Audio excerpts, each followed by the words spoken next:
Shalom, shalom, peuple de Dieu, chers compatriotes congolais, et à tous celui qui aime le Seigneur Jésus-Christ, et tout celui qui y est animé d'un cœur de bonne volonté, de bien faire pour le bien-être social, pour le bien-être de l'humanité. En ce jour, je viens encore vous parler de la volonté de Dieu, du 4 chiffres, c'est-à-dire du chiffre 4.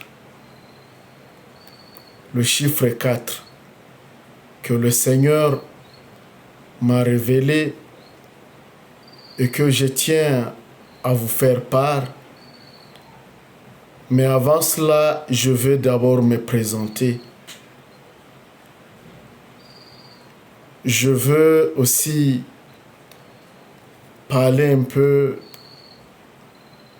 de moi-même, de la façon dont j'ai connu le Seigneur jusqu'ici. Oui, de par les noms, on m'appelle Justin Bunyakiri et mes coordonnées téléphoniques et WhatsApp sont plus 243 977 83 25 83. Je suis sur YouTube, sur Facebook, sur WhatsApp et sur Instagram sous le nom de Justin Bunyakiri. Si nos messages vous plaisent, ne manquez pas de vous abonner à notre chaîne YouTube, mais aussi de partager les messages à d'autres personnes pour qu'ils sachent ce que Dieu veut faire sur la République démocratique du Congo, parce que son temps est venu. Oui, je vais d'abord parler de la façon dont j'ai rencontré le Christ avant de vous parler du chiffre 4. Pour la première fois que Dieu m'a parlé, pour la première fois que j'ai entendu la voix de Dieu, c'était en 1993, où il me demandait d'être un entraîneur et que dans tout ce que je fais, que je n'y vois pas une source de gain, une source de richesse, mais que tout ce que je fais ou je ferai soit un service. Et me disait que n'importe carrière que j'aurai à embrasser, que soit un service pour les autres. C'était ça. La deuxième fois que j'ai entendu la voix de notre Dieu, c'était en octobre 1997.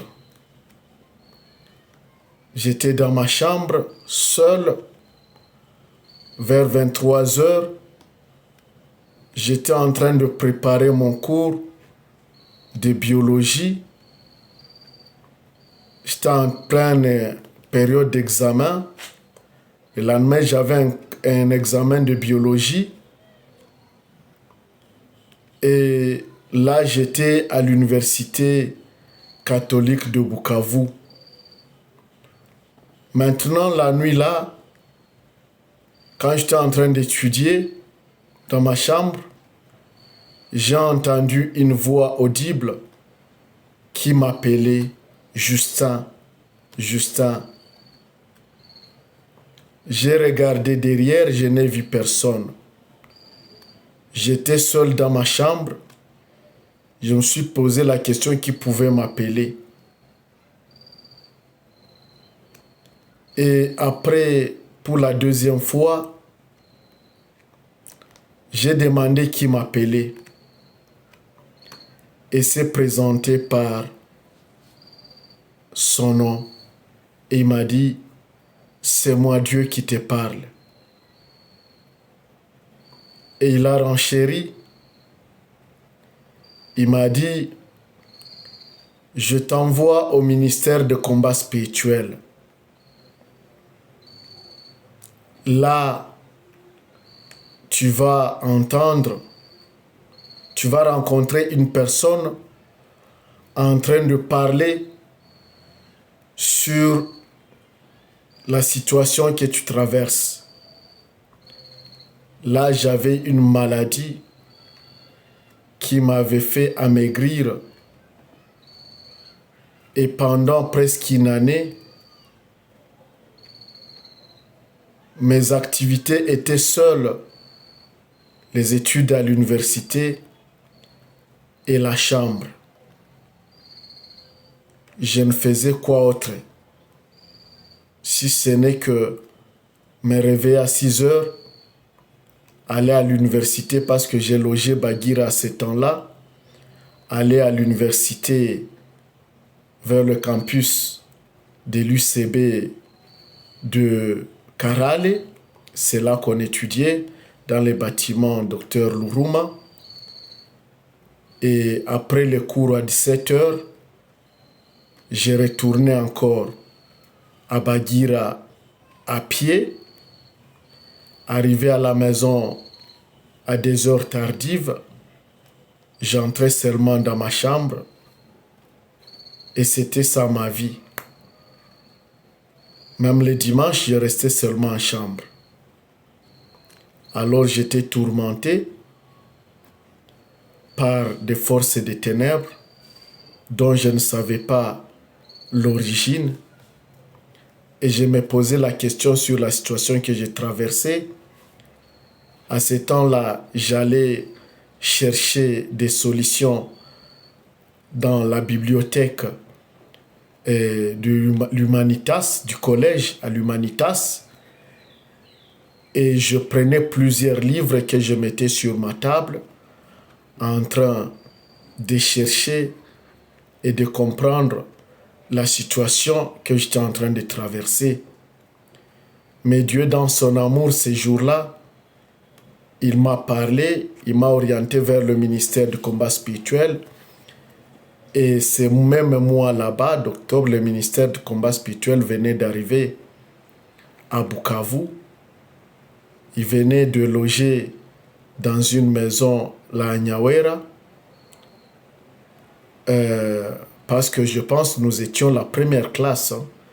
Si je ne me trompe, nous étions la première ou la deuxième promotion de ce ministère. Alors, là, quand j'ai entendu cette voix, Dieu me dire d'aller au ministère, il avait précisé CIFMC. Et en entendant les sigles, j'ai compris que ce n'est pas catholique, parce que je suis catholique,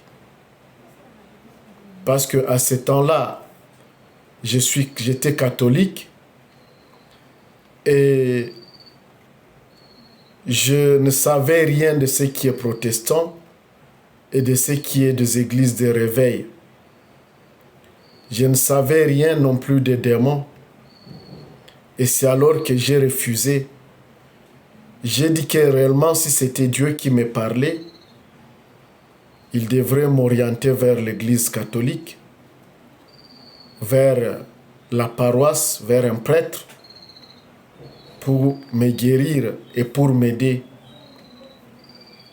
Mais quand j'ai refusé d'aller au ministère de combat spirituel, au CIFMC, comme il me l'avait dit, et je lui ai dit que ce n'est pas ça, ça doit être protestant, et que je n'ai jamais entendu des sigles chez les catholiques. Il m'a dit qu'il envoie selon sa volonté et il appelle selon sa volonté. J'ai refusé. J'ai dit que ce n'est pas toi, Dieu, qui me parle parce que tu sais que je suis d'une famille catholique et je suis catholique. J'ai évolué au séminaire et tu sais que je suis catholique, je ne peux pas aller chez les protestants. Il m'a dit, pour te montrer que c'est moi qui te parle, moi ton créateur, je vais te donner le premier signe. Tu ne vas ni avoir le sommeil, ni continuer à étudier. Et il s'est tu. C'était 23 heures, mais vers 2 heures du matin, je me suis retrouvé que j'étais seulement assis sur la chaise dans ma chambre, sans avoir du sommeil et sans continuer à étudier mon cours. C'est alors que j'ai pris conscience et j'ai décidé dans mon cœur que je devrais y aller. Je devrais aller là où il m'a envoyé. Mais je me suis dit en moi-même, comment vais-je aller là où je ne sais pas? Et j'ai entendu directement sa voix encore me dire, je vais t'orienter. Et il m'a dit, comme tu es quelqu'un qui discute, personne ne va prier pour toi. Tu vas entendre de tes oreilles et tu vas guérir. Et quand il a fini de me parler, il s'est tu. Et c'est alors directement que j'ai été pris par le sommeil. J'ai commencé à sommeiller et je me suis endormi. Le matin, comme d'habitude, à 6 heures, je me suis réveillé pour aller à l'université. Et après l'examen, je me suis dirigé vers la place du 24, dans le rond-point de la place du 24. Et je me suis appuyé sur un poteau. Et c'était une pancarte de la Bralima. Je me rappelle, c'était de la Bralima. En ces temps-là, je me suis appuyé là et je me suis posé la question, quelle voie devrais-je prendre?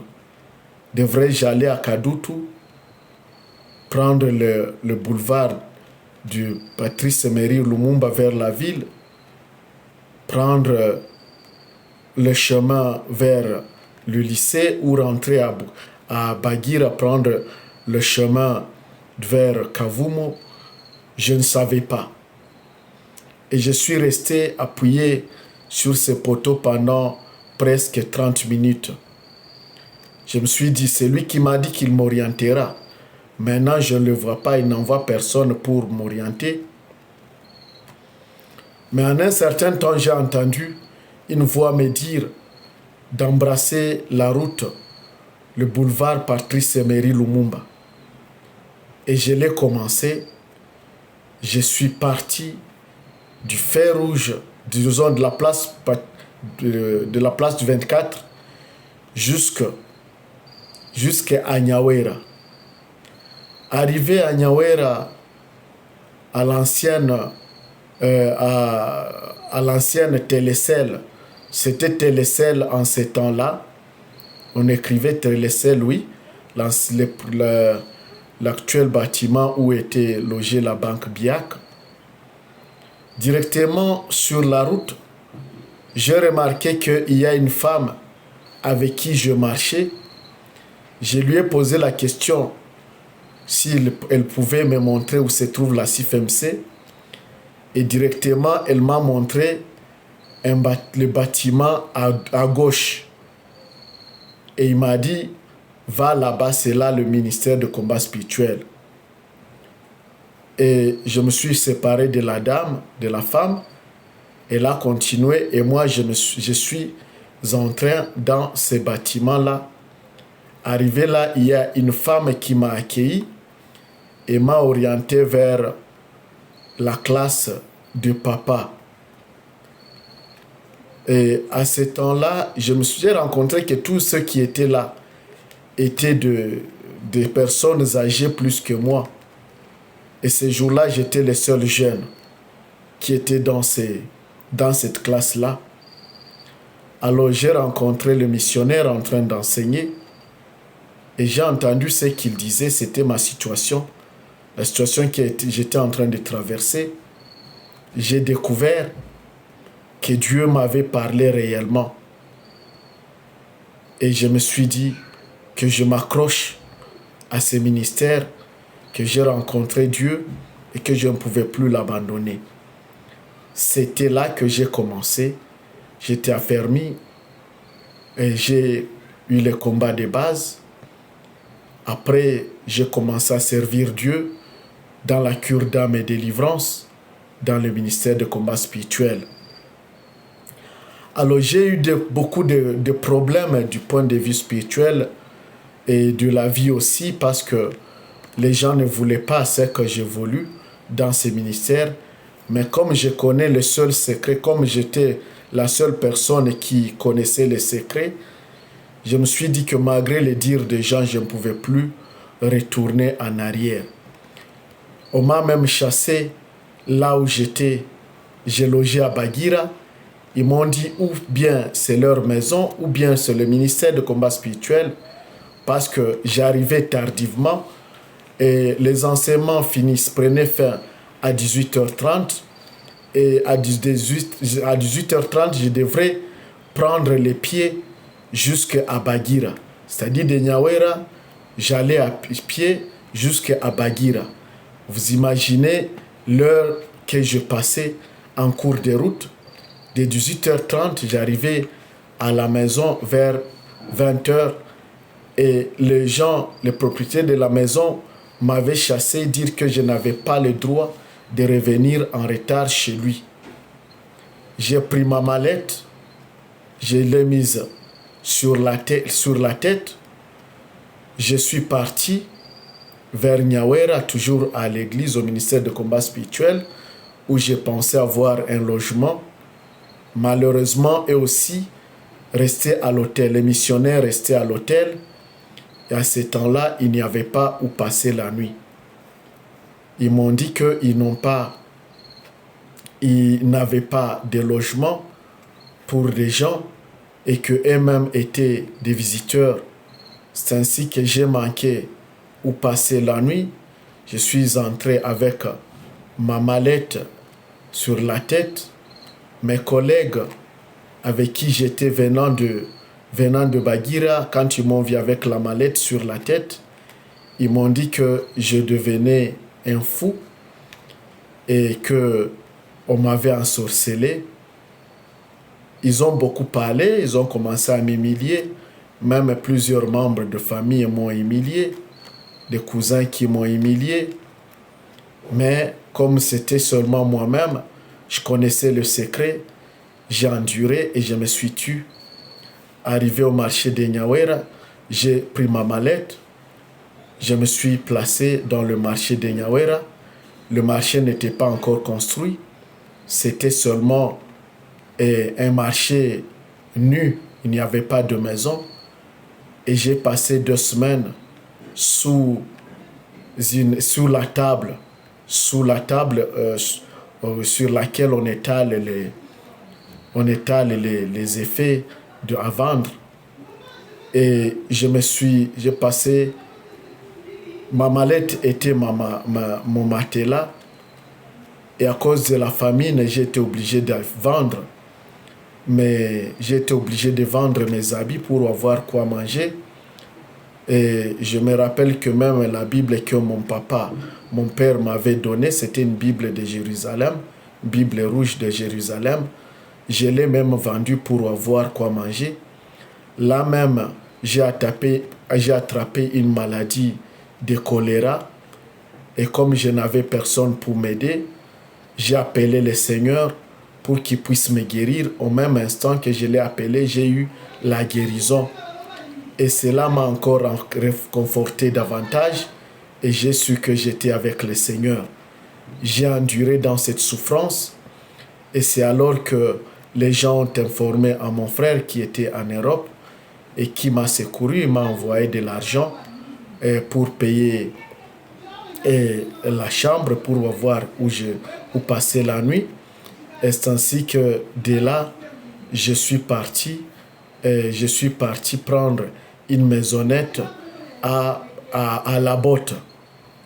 Maintenant, comme j'étais dans cette situation difficile, je ne pouvais plus continuer les études. C'était difficile pour moi.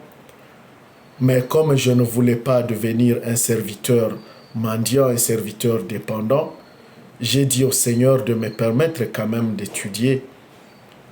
Mais le Seigneur est souverain. Quand je quittais La Botte pour aller à l'université, arrivé au rond-point, c'est-à-dire arrivé au feu rouge, quand j'empruntais la voie pour monter à l'université, je sentais les pieds bloqués. Mais quand je prenais la voie pour aller à Nyawera, au ministère de combat spirituel, je me sentais délié, je sentais les pieds souples. Alors j'ai compris que le Seigneur ne voulait pas que j'évolue à l'université, que j'évolue. Et je me suis décidé de consacrer deux ans pour l'œuvre du Seigneur. Et j'ai imploré le Seigneur lui disant qu'il me donne la faveur de continuer les études universitaires après ces 2 ans. Et le Seigneur m'a donné cette grâce. J'ai commencé à travailler à temps plein au ministère de combat spirituel. Mais j'ai remarqué que vers la fin de ces 2 ans, j'ai eu les combats dans le ministère de combat spirituel où les gens, les missionnaires, celui qui était responsable du ministère m'a dit que je devenais un sataniste et que la force avec laquelle je travaillais, ça ne pouvait pas venir de Dieu parce que ce que je faisais, il ne pouvait pas comprendre. Et il m'a dit que j'étais sataniste et que je pouvais peut-être sacrifier, que j'avais l'idée de sacrifier son fils. Et il m'a chassé du ministère de combat spirituel. Il a annoncé partout dans le ministère de combat spirituel que je ne devrais pas y arriver, je ne devrais plus y arriver parce qu'il a annoncé que j'étais un sataniste et que ma place n'était pas là. Et j'ai compris parce que de là aussi j'ai commencé à aller à l'encontre de certains enseignements parce qu'il y a ce que je ne comprenais pas moi-même et ce que je n'acceptais pas de par mes relations avec Dieu et de par ce que Dieu me disait et ce que j'entendais les gens dire, les gens enseigner. Je sentais qu'il y avait quelques enseignements qui allaient à l'encontre de la volonté de Dieu. Et c'est ainsi que, avec la grâce spirituelle que Dieu m'avait donnée pour combattre et pour prier pour les gens, et ces combats-là, j'ai été obligé de quitter le ministère de combat spirituel et je me suis séparé du ministère de combat spirituel. Comme je ne savais rien des églises de réveil et je ne savais rien du protestantisme, je me suis réfugié chez une femme qui était prophétesse et elle n'avait pas où me loger. Elle m'a envoyé dans son église où je passais la nuit sur la natte. Sur la natte, c'était pénible. Avoir à manger, c'était pénible. Avoir à se laver, je parvenais à passer même 2 semaines sans me laver. C'était pénible. C'était pénible vraiment, mais j'avais du courage dans l'œuvre de Dieu. Je priais beaucoup pour les gens. Je ne perdais pas courage. Sous la sueur, sous le soleil, sous les pluies, je servais le Seigneur, je travaillais, je priais pour les gens. Et je ne me décourageais pas malgré la souffrance. Mais curieusement, un jour, j'étais en train de me diriger vers la ville. Arrivé au rond-point de l'ISP, je rencontrais un serviteur du ministère de combat spirituel et qui m'a dit et son nom c'est Papa Mate, et qui m'a dit, Justin, le Seigneur, parce qu'il me connaissait, il m'a dit, Justin, le Seigneur vient de me dire que ton temps de retourner aux études est arrivé. Ce jour-là même, j'ai inspiré, j'ai demandé au Seigneur de me donner les moyens de transport pour aller au village, aller voir mes parents. Je leur ai demandé, je leur ai dit que j'avais encore envie de retourner aux études. Ils m'ont accueilli, ils m'ont prié, ils ont prié pour moi. Ils étaient contents de me revoir. Et je me rappelle que papa et maman m'ont imposé les bras. Ils ont imposé leurs bras, leurs mains sur ma tête. Et ils ont répété cette prière que je me rappelle bien. Seigneur, c'est toi qui nous as donné cet enfant. Et nous te le consacrons. Partout où il sera, sois avec lui. Protège-le.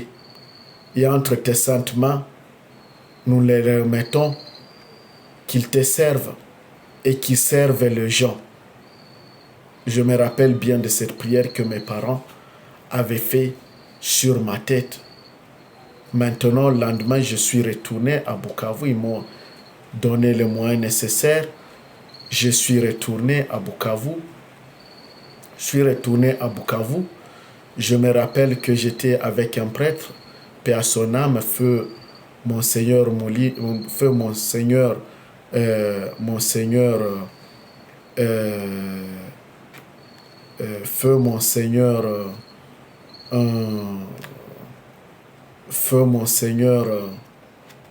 excusez, je vais me rappeler de son nom. Quand je suis branché sur l'esprit, souvent j'oublie. Oui. Et on discutait beaucoup avec lui. On discutait la parole de Dieu, on discutait sur la religion, tout ça. Et on a passé beaucoup de temps. Parce que quand je venais du ministère de combat spirituel, j'ai passé aussi chez lui. Là, il restait à Nyawera.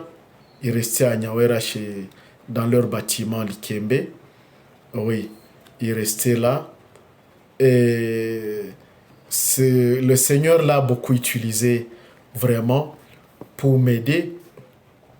Et de là, il m'a aidé à retourner aux études. Mais je me rappelle que quand je voulais maintenant retourner aux études à l'université, le Seigneur m'a parlé. Il m'a dit que je ne pouvais plus continuer dans la médecine parce que j'étais dans la faculté de médecine. Il m'a dit qu'il voulait que je fasse les sciences politiques. Et c'était la nuit qui m'avait révélé ça. Et c'est ainsi que j'ai embrassé les sciences politiques, avec l'aide de Monseigneur, l'ancien vicaire de l'archidiocèse de Bukavu, Soumulindwa. Oui, son nom, ça passe dans ma tête. Et pourtant, il est beaucoup attaché à moi, mais parce que je suis spirituel, j'oublie souvent certains noms, et surtout qui n'existent plus. Oh oui. C'est ainsi que j'ai continué les études, et le Seigneur m'a fait grâce, j'ai continué les études sans pour autant échouer de promotion. Et après les études, et là, j'étais vraiment branché sur mon Seigneur, et qui m'a demandé je commençais à être lecteur à l'église. Et comme c'était mon ancien travail au petit séminaire, et j'ai commencé aussi à chanter dans l'église, dans la chorale de l'aumônerie catholique de l'ISP. Je me suis branché directement, je me suis consacré totalement aux études.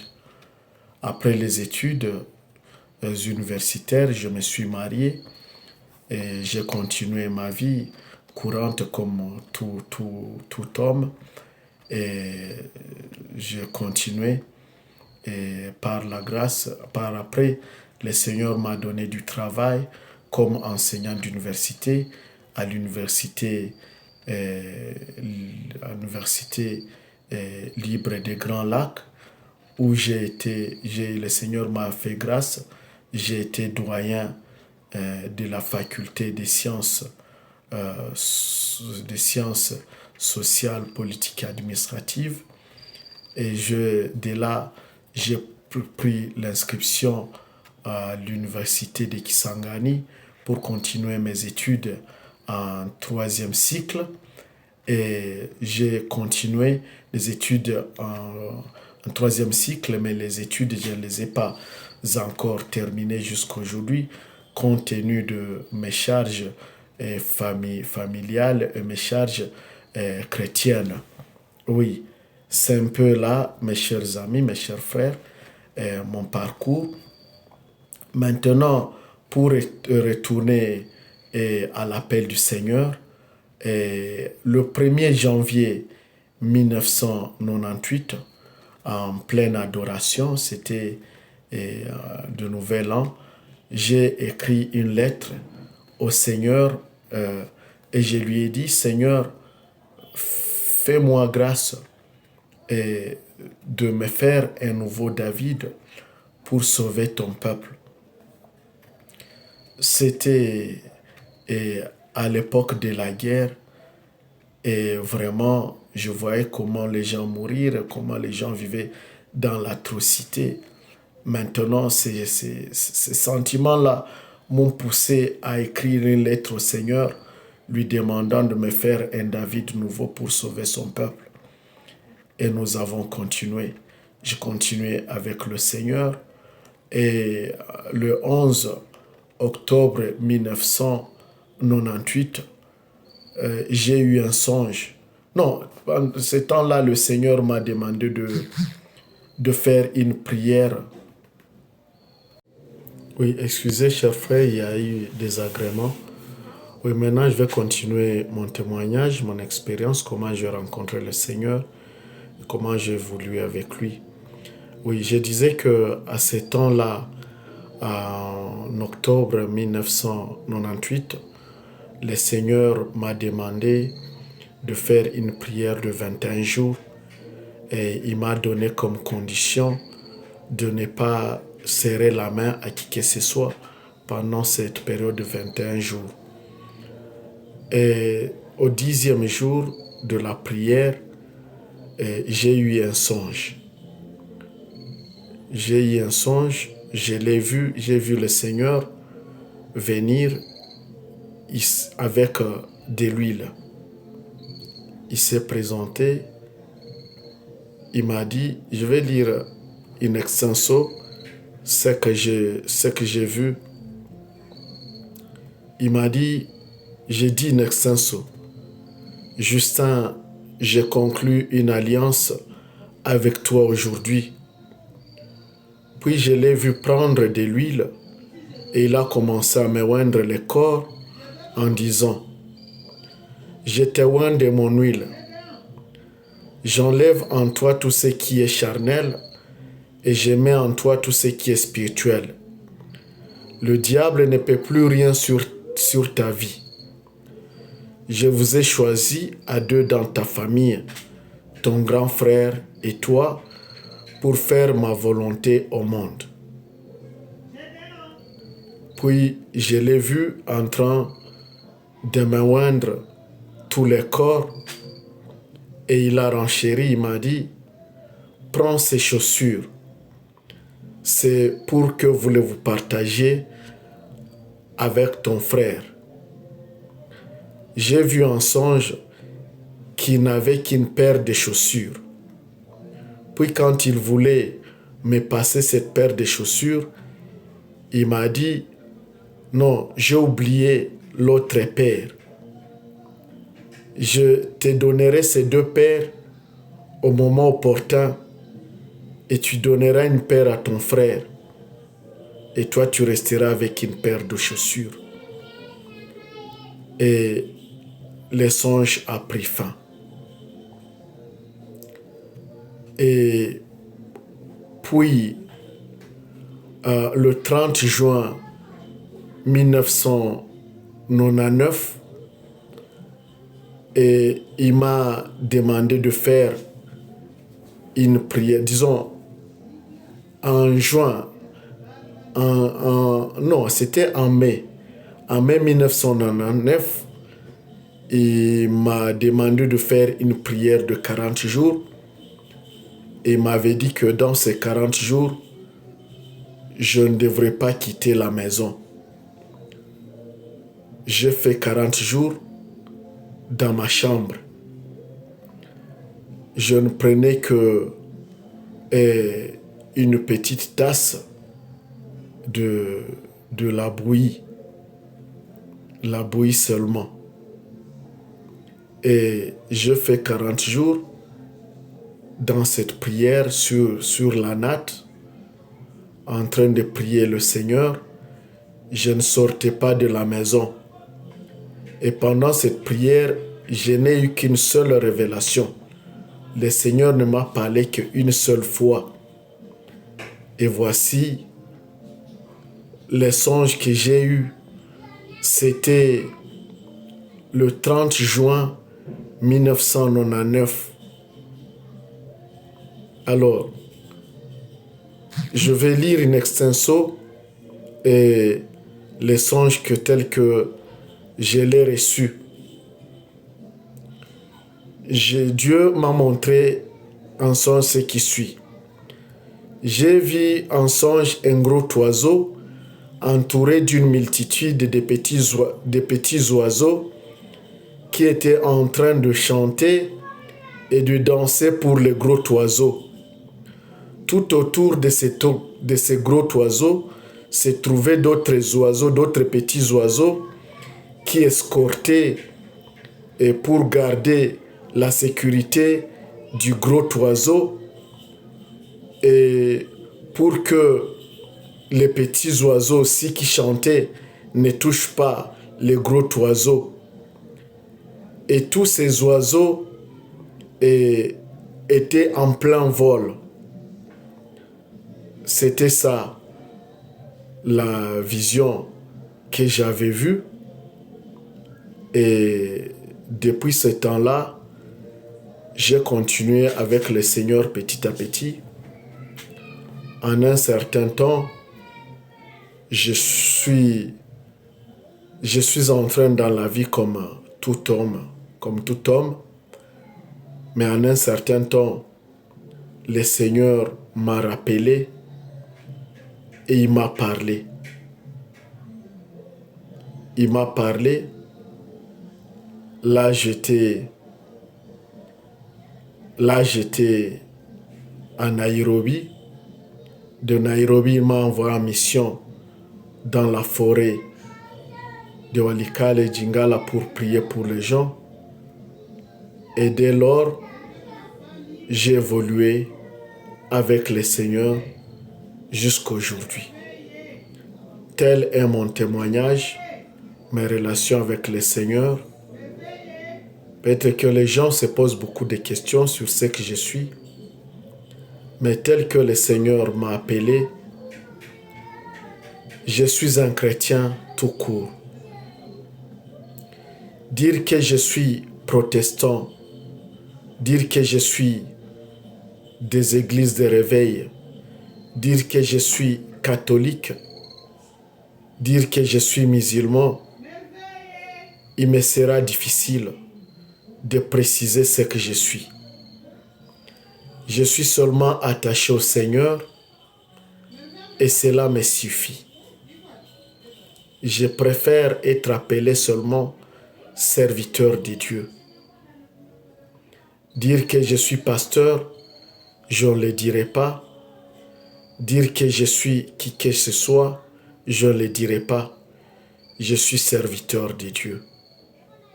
Je suis serviteur de Dieu et je ne peux pas faire ni dire ce que le Seigneur ne m'a pas demandé de faire. J'ai été appelé seul, je suis passé dans des tourments, dans des tumultes, dans le secret avec le Seigneur. J'ai un secret propre avec le Seigneur et que je ne peux pas